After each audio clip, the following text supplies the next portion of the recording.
H.R. McMaster, U.S. President Donald Trump's national security advisor, said at the Munich Security Conference that the federal indictments showed the U.S. was becoming more and more adept at tracing the origins of this espionage and subversion.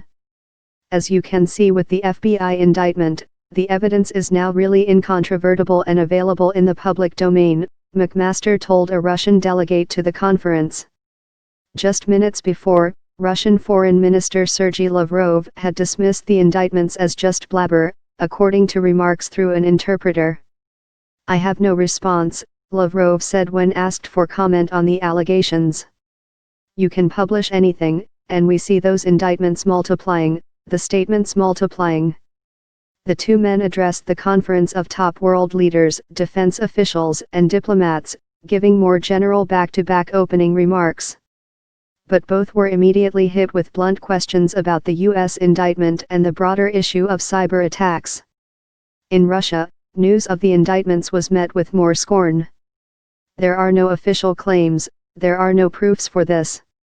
That's why they are just children's statements," Andrei Kutskik, the presidential envoy for international information security, told Russian state news agency RIA Novosti. McMaster also scoffed at the suggestion that the U.S. would work with Russia on cybersecurity issues. "I'm surprised there are any Russian cyber experts available based on how active most of them have been undermining our democracies in the West," he said to Laughter. "So I would just say that we would love to have a cyber dialogue when Russia is sincere." The federal indictment brought Friday by Special Counsel Robert Mueller represents the most detailed allegations to date of illegal Russian meddling during the campaign that sent Trump to the White House.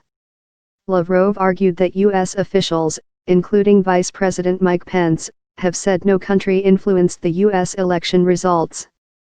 "Until we see the facts, everything else is just blabber." "I'm sorry for this expression," Lavrov said. The indictment charged 13 Russians with running a huge but hidden social media trolling campaign aimed in part at helping Republican Trump defeat Democrat Hillary Clinton.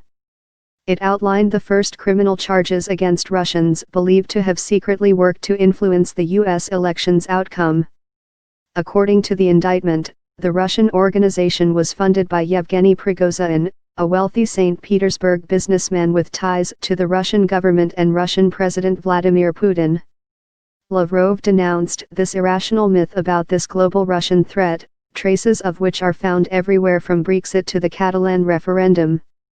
Russia's former ambassador to the United States, Sergei Kislyak, similarly dismissed the detailed allegations contained in the indictment as simply fantasies.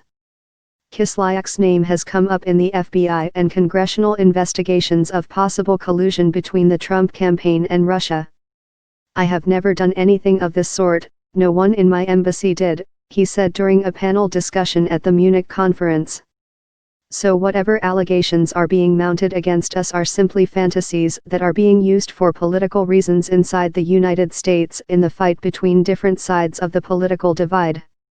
Trump's former national security advisor, Michael Flynn, pleaded guilty in December to lying to the FBI about his conversations with Kislyak before Trump's inauguration.